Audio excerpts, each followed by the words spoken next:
Did my makeup at 9 p.m. to film this video. Priorities, man.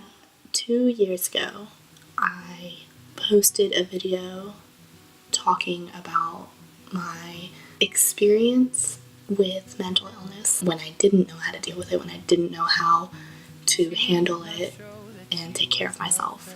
I put out the video showing like how I overcame it to sort of help people show that they can overcome it. I sort of wanted to do another video to just sort of talk about how the last 2 years have been. With depression, things get better, but things can also get worse.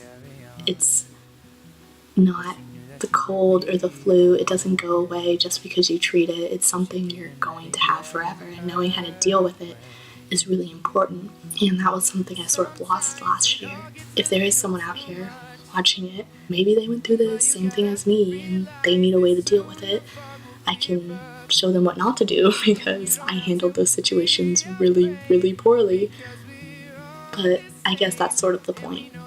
October of my freshman year is probably when it got pretty bad. I had really liked this boy, and he knew that, and he used that to his advantage.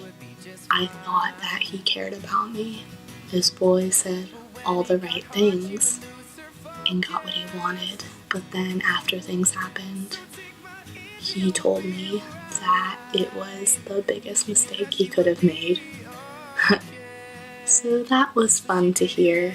Then he just left me and I just sort of laid there for a second. It was a really shitty feeling. I went from thinking someone cared about me to realizing that they didn't, that they used me for something they wanted, and then once they got what they wanted, they were done with me. I got really, really depressed after that. That's the one event where I remember this is when it all started. I genuinely thought I wasn't worth a damn. I felt so used and worthless and unloved. I started being really, really self-conscious again. I hated how I looked because I thought if I had looked better, maybe he wouldn't have treated me that way. If I was smarter or funnier, I just felt like I wasn't enough. And if I wasn't enough for that one person, how would I ever be enough for anyone? I thought every guy would want to use me, and I got these really, really bad trust issues. Just kept piling up. Beginning of the next semester came, a girl in my suite had started spreading rumors about me. She hated me. This girl continued to spread lies about me and make fun of me. She told people that how I act isn't someone who has depression. Like, someone who has depression doesn't act like that. It's not real. She said I was faking it. I was doing it for attention.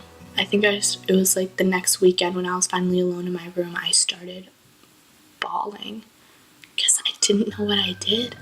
I didn't know what I did to upset this girl so much, to hate me and to attack something so personal about me, something I struggle with all the time. It was like the tipping point. I didn't understand what I did to make someone hate me so much.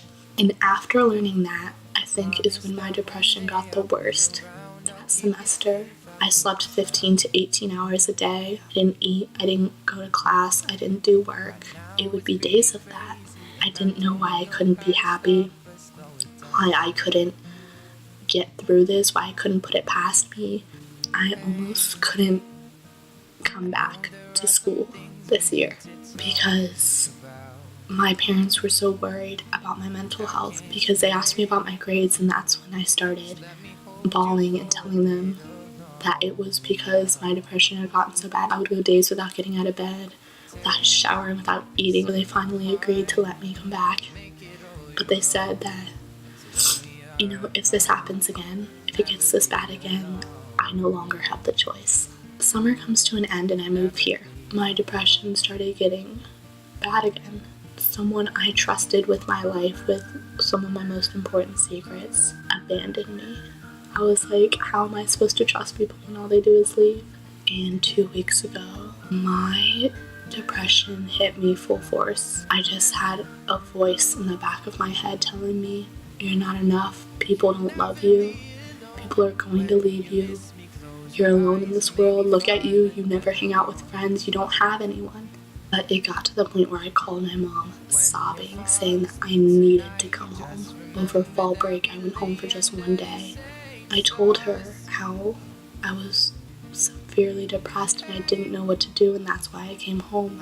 And I think that's what reassured my mom that I was going to be okay, was that I knew that this is what I had to do to get better.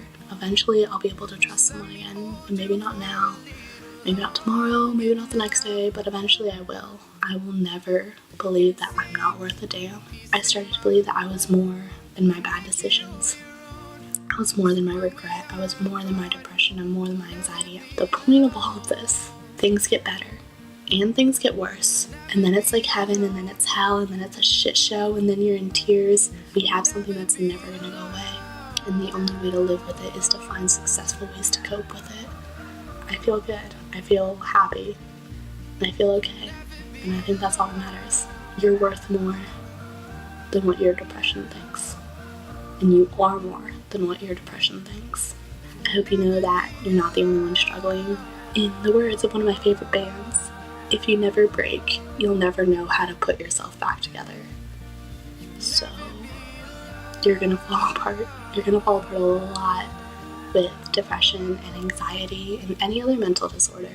You're going to fall apart into pieces, but that just teaches you how to put yourself back together again. Okay, yeah, that's it.